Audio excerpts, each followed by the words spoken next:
Mesdames, Messieurs, chers parents, chers enfants, chers petits-enfants et arrière-petits-enfants, chers amis qui sont présents, je vois dans le grand nombre de personnes que c'est une famille bien appréciée, connue ici au François, mais lorsque j'ai écouté la biographie, j'ai dit, on a raison d'être triste de perdre une telle personne, une telle mère, une telle grand-mère, arrière-grand-mère. Quand on a le souvenir de toutes ces choses, ces bonnes choses qu'elle faisait, eh bien, on se dit, waouh, tout cela va nous manquer. Mais heureusement que Samuel nous a chanté un très beau chant qui nous dit qu'il existe un pays où nos larmes seront essuyées. Chers amis, chaque matin que nous écoutons les avis d'obsèques, on a l'impression que ça ne se termine pas. Parfois, il faut même fermer la radio pour partir parce que on n'arrivera pas à écouter la fin. Encore une fois de plus, la mort a frappé. La mort semble gagner, dominer sur cette terre. Mes chers amis, je dis merci à notre Dieu pour sa parole. Sa parole qui nous remplit d'espérance. Sa parole qui enlève même notre tristesse. Parce que c'est vrai, perdre un être cher nous attriste. Fait couler les larmes. Mais en même temps, nous comprenons qu'un jour,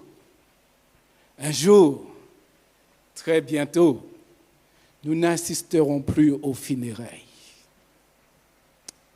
Un jour, très bientôt, nous n'entendrons plus parler de violence. Nous entendons partout la violence gratuite ici en Martinique. Et la Martinique est devenue un département record, un meurtre. La tristesse nous touche de près comme de loin. Et nous nous posons la question, quand tout cela finira? Oh, mamie Carmen, elle savait une chose, qu'elle n'était pas éternelle. Elle a vécu longtemps, 96 ans. 94 ans, c'est un bel âge. Mais, vous comprenez, la Bible nous permet de savoir où a commencé la mort et où va se terminer la mort. Lorsque nous lisons dans le livre de Genèse, chapitre 2, à partir du verset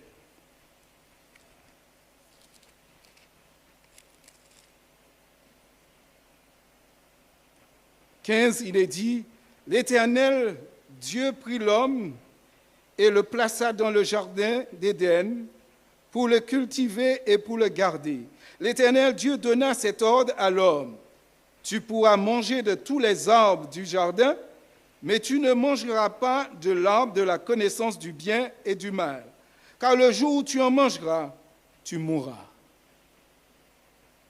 Voilà, l'Éternel avait déjà donné cet ordre. Celui qui a créé l'homme, eh bien, avait dit que, voilà, j'ai je vous ai placé dans le jardin. Vous pouvez manger de tous les arbres du jardin, mais d'un seul arbre, l'arbre de la connaissance du bien et du mal, il ne fallait pas en manger.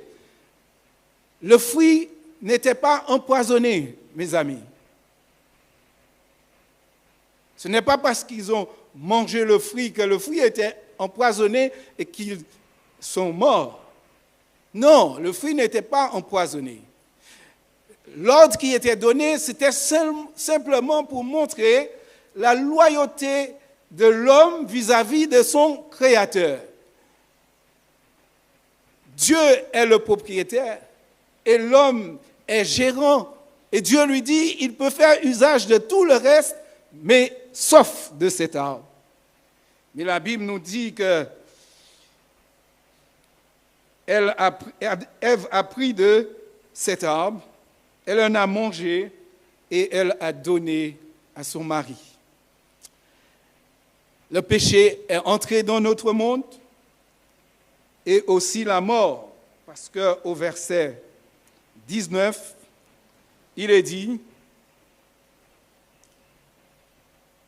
c'est à la sueur de ton visage que tu mangeras du pain, jusqu'à ce que tu retournes dans la terre, d'où tu as été pris, car tu es poussière et tu retourneras dans la poussière. Voilà le sort qui était réservé à l'homme après avoir transgressé l'ordre de Dieu, l'ordre du Créateur. Mais Satan va leur dire, dans Genèse chapitre 3, il est dit,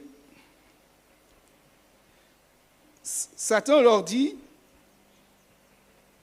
verset 4, alors le serpent dit à la femme, vous ne mourrez point.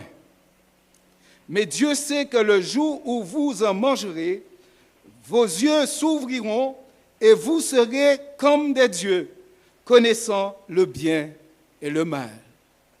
Donc, Satan a fait une offre spéciale, comme s'il apportait quelque chose de plus.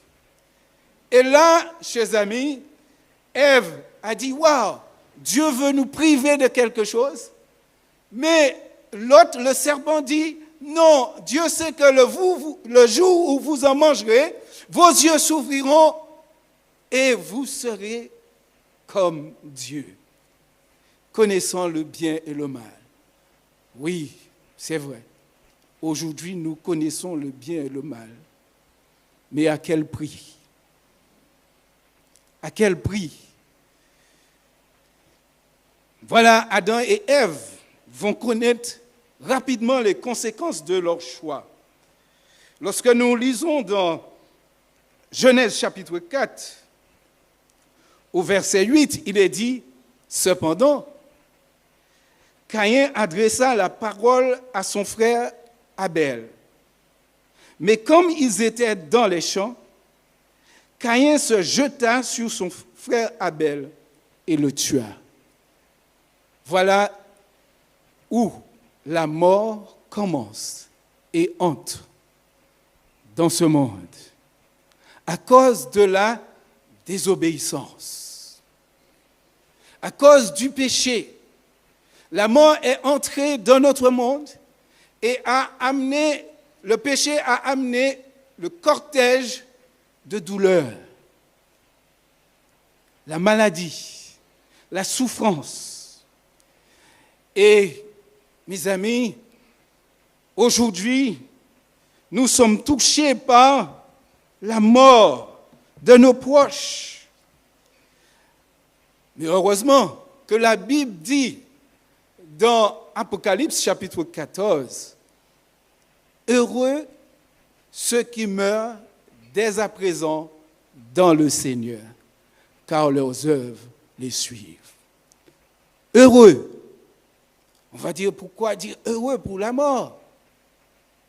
La mort, c'est une chose triste.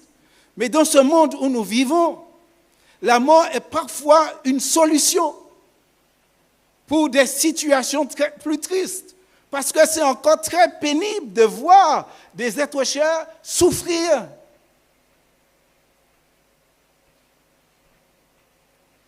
La mort est parfois une guérison, un soulagement. Mais ce qui est bien avec la parole de Dieu, c'est que la mort n'aura pas le dernier mot. C'est ça la bonne nouvelle. Bien sûr, nous perdons des êtres chers. Ils vont se reposer pour un certain temps. Mais le Seigneur nous fait savoir que la mort n'aura pas le dernier mot. Dans le livre de Jean, l'évangile de Jean, chapitre 3, nous avons, verset 16, il nous est dit, « Car Dieu a tant aimé le monde qu'il a donné son Fils unique, afin que quiconque croit en lui ne périsse point, mais qu'il ait la vie éternelle. » Voyez, si le péché est entré dans ce monde et a amené la mort, Dieu avait prévu quelque chose pour l'humanité. Dieu ne nous a pas abandonnés à notre sort. Il avait prévu quelque chose et il a envoyé son Fils dans ce monde qui a donné sa vie sur la croix du Calvaire pour nous dire combien Dieu nous aime et qu'il veut nous sauver. Il veut que nous soyons avec lui. La plus grande préoccupation de Dieu, même si la mort nous attriste aujourd'hui, mais Dieu a un plan pour l'humanité, chers amis. Et c'est pourquoi Jésus est venu sur cette terre. Il a donné sa vie sur la croix du Calvaire. Et Jésus est venu afin que quiconque croit en lui ne périsse point, mais qu'il ait la vie éternelle. Alors, chers amis, au chapitre 5 de Jean, il nous est dit ceci. Au verset 24. En vérité, je vous le dis, celui qui écoute ma parole et qui croit à celui qui m'a envoyé a la vie éternelle et ne vient point en jugement, mais il est passé de la mort à la vie.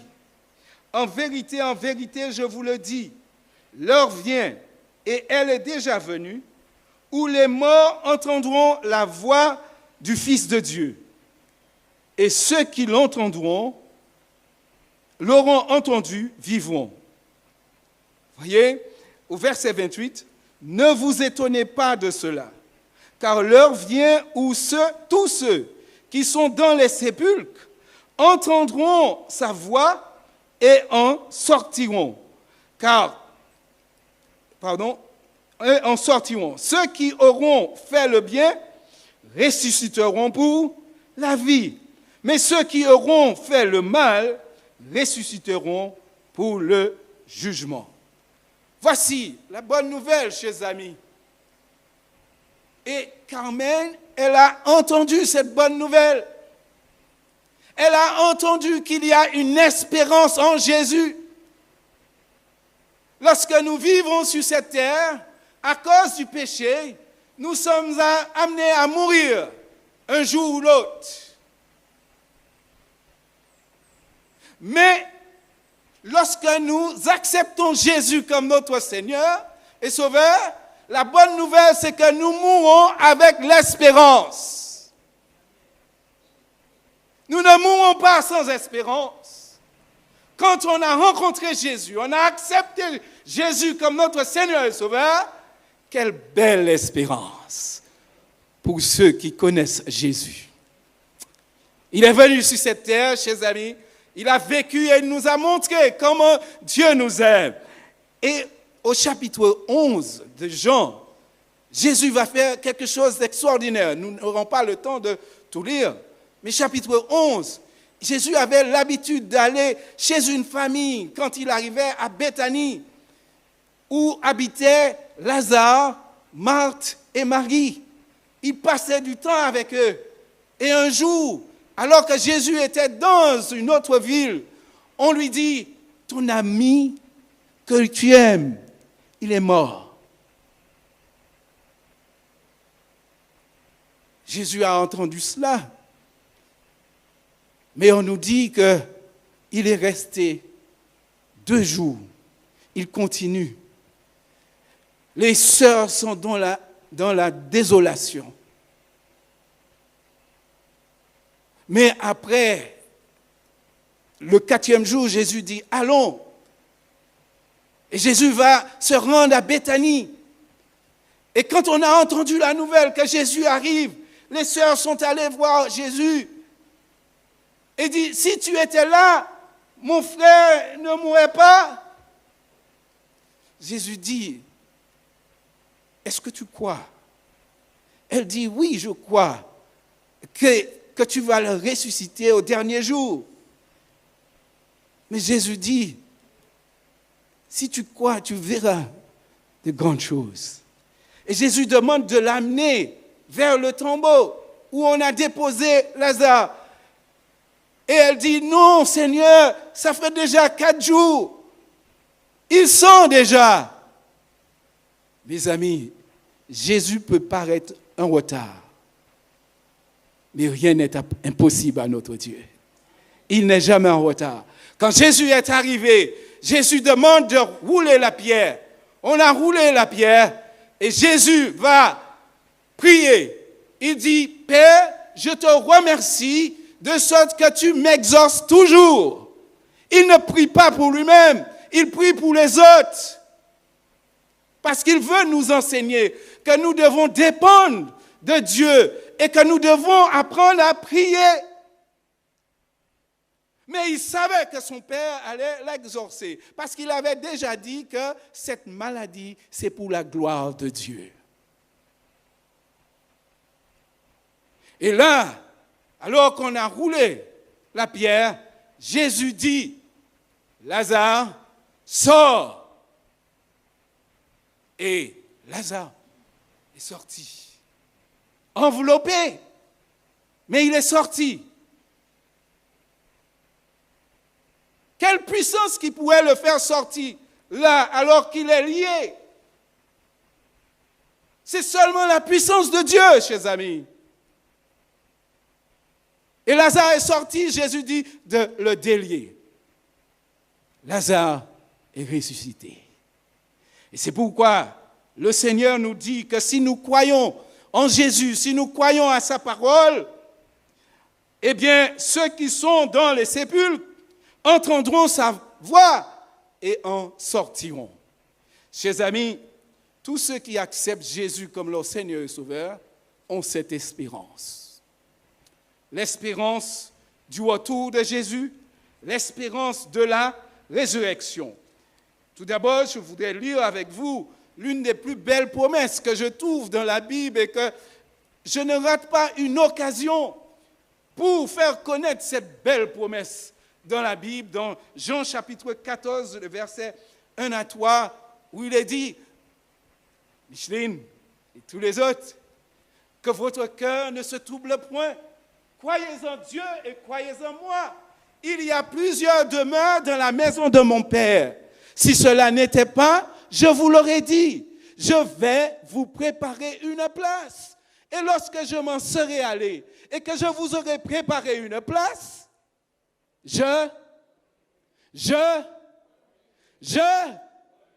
Amen, alléluia, n'est-ce pas? Jésus revient bientôt. Jésus revient bientôt. Jésus revient bientôt.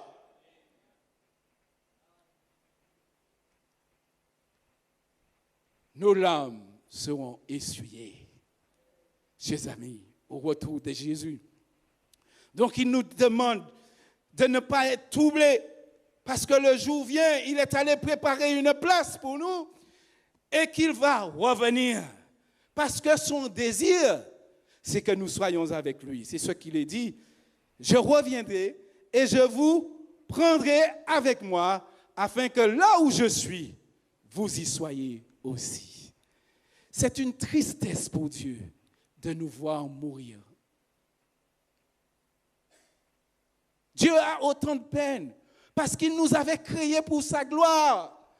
Il nous avait créés pour vivre. Mais à cause du péché, la mort est venue. Mais Dieu n'est pas surpris par quoi que ce soit. Il avait déjà mis un plan en place. Et donc, ce plan, c'est que si nous acceptons Jésus, nous avons le pardon de nos péchés.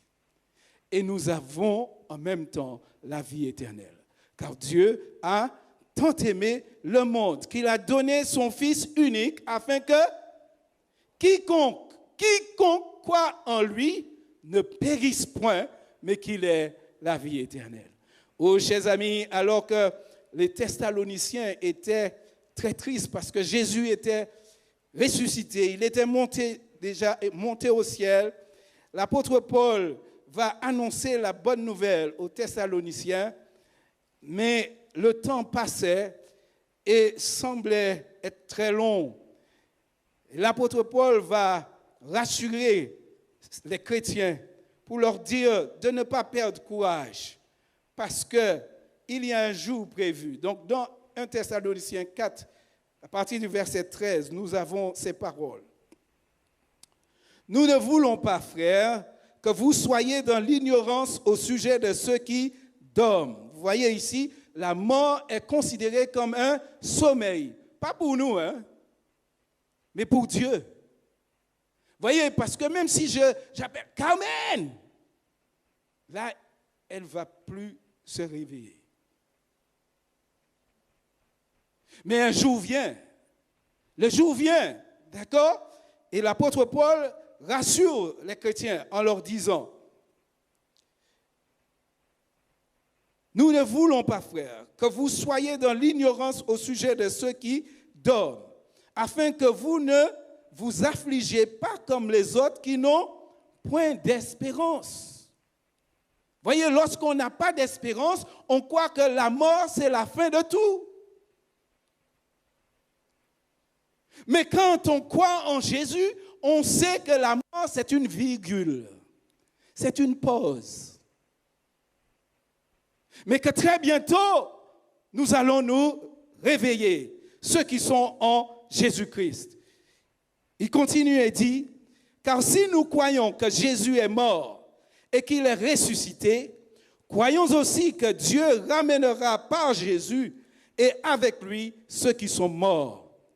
Voici en effet ce que nous vous déclarons d'après la parole du Seigneur.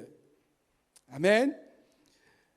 Nous les vivants, restés pour l'avènement du Seigneur, nous ne devancerons pas ceux qui sont morts. Ça, c'est un enseignement très important pour nous, chers amis, de comprendre que lorsqu'on meurt, on ne monte pas directement au ciel. On ne monte pas au ciel. Quand on meurt, on va se reposer. On va attendre ce grand jour. Le grand jour arrive. Si on montait déjà au ciel, il n'y aurait pas de retour. Parce qu'il suffit de mourir et on est monté. Non, ce n'est pas le cas. La Bible dit, tu es poussière et tu retourneras à la poussière. C'est là qu'on va se reposer en attendant ce jour. Voilà ce qu'il est dit. Nous ne devancerons pas ceux qui sont morts, car le Seigneur, verset 16, lui-même a un signal donné à la voix d'un archange et au son de la trompette de Dieu, descendra du ciel et les morts en Christ ressusciteront premièrement. Pas n'importe quelle mort, chers amis. Il a dit les morts en Christ. Donc si on montait déjà au ciel, il n'allait pas dire les morts en Christ. Il dit que ceux qui sont morts en Christ, ils vont ressusciter. Ils ne sont pas encore au ciel. Lorsque le Seigneur descendra et que la trompette sonnera, pam-pam-no, pam-pam-no, Jésus descendra, chers amis. Jésus descendra avec ses anges. Il descendra avec ses anges et à ce moment-là, chers amis, les morts en Christ ressusciteront premièrement et il dit après, ensuite, nous les vivants qui serons restés, nous serons tous ensemble enlevés avec eux sur des nuées à la rencontre du Seigneur dans les airs. Et ainsi nous serons toujours avec le Seigneur. Amen. Tous les enfants, les petits-enfants, les arrière-petits-enfants, il y a un rendez-vous. Nous avons un rendez-vous avec Jésus. Et Carmen était consciente de ce rendez-vous. Elle voulait être là lorsque Jésus apparaîtra, chers amis. Il y aura des vivants. Et il est dit que nous, les vivants, nous ne devancerons pas ceux qui sont morts. Voyez, si les vivants ne peuvent pas devancer ceux qui sont morts, ça veut dire qu'ils ne sont pas encore là.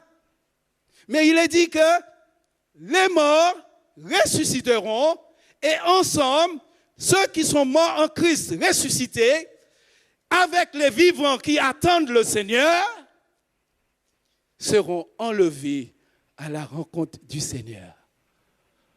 Oh, chers amis, vivement que ce jour arrive, que les cieux s'ouvrent, que la trompette sonne, que Jésus descende et que les anges aillent rassembler tous ces enfants des quatre coins de la terre. Ce sera les grandes retrouvailles. Nous allons retrouver nos êtres qui nous ont laissés précéder. Ils seront ressuscités. Mais la chose importante, Carmen est partie maintenant. Nous, qu'en est-il de nous? Sommes-nous prêts pour le retour de Jésus?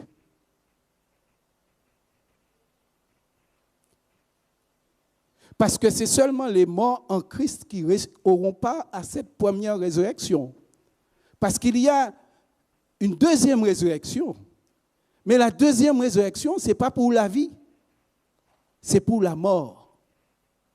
Chers amis, plaise à Dieu que nous tous qui sommes ici, et tous ceux qui nous écoutent, qui nous entendent, puissent faire des plans pour être présents lorsque Jésus reviendra.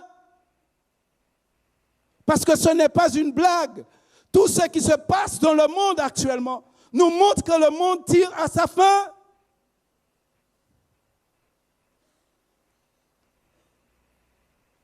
La mort, c'est un lieu de réflexion.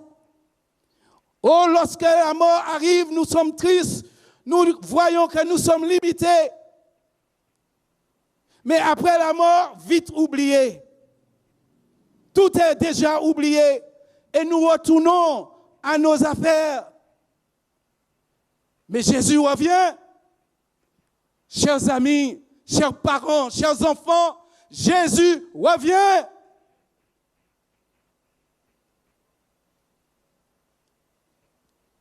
Oh, je voudrais être là. Lorsqu'il reviendra, chers amis, il a un beau programme pour nous. Il a un plan merveilleux. Je voudrais partager avec vous cela et nous nous arrêtons là.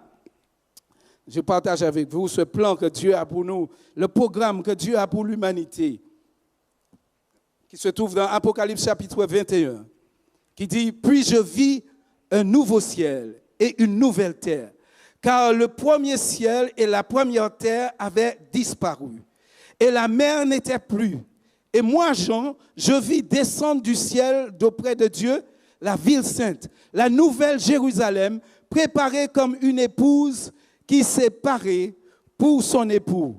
Et j'entendis du ciel une voix forte qui disait, « Voici le tabernacle de Dieu avec les hommes. Il habitera avec eux, et ils seront son peuple. Et Dieu lui-même sera avec eux, et sera leur Dieu. Il essuiera toute larme de leurs yeux, et la mort ne sera plus. Et il n'y aura plus ni deuil, ni cri, ni douleur, car les premières choses ont disparu. » Amen. Chers amis, quelle bonne nouvelle. Nous n'aurons plus de rendez-vous avec la mort quand Jésus va revenir, quand il va rétablir toutes choses. Nous n'aurons plus de rendez-vous avec la mort. Les pompes funèbres, vous serez au chômage. Vous serez au chômage. Vous comprenez ça? Il n'y aura plus besoin d'aller enterrer, mettre des personnes. Les fossoyeurs seront au chômage parce qu'il n'y aura plus de mort. plus de pleurs, plus de douleurs. Mais Jésus va faire toutes choses nouvelles. Toutes choses nouvelles. Chers enfants, courage. Chers petits-enfants, courage. Chers arrière-petits-enfants, courage. Chers amis, chers parents, courage. Notre Dieu a le dernier mot.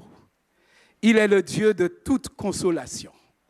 Confiez-vous en lui et il saura vous consoler, vous donner la force pour avancer. Bon courage.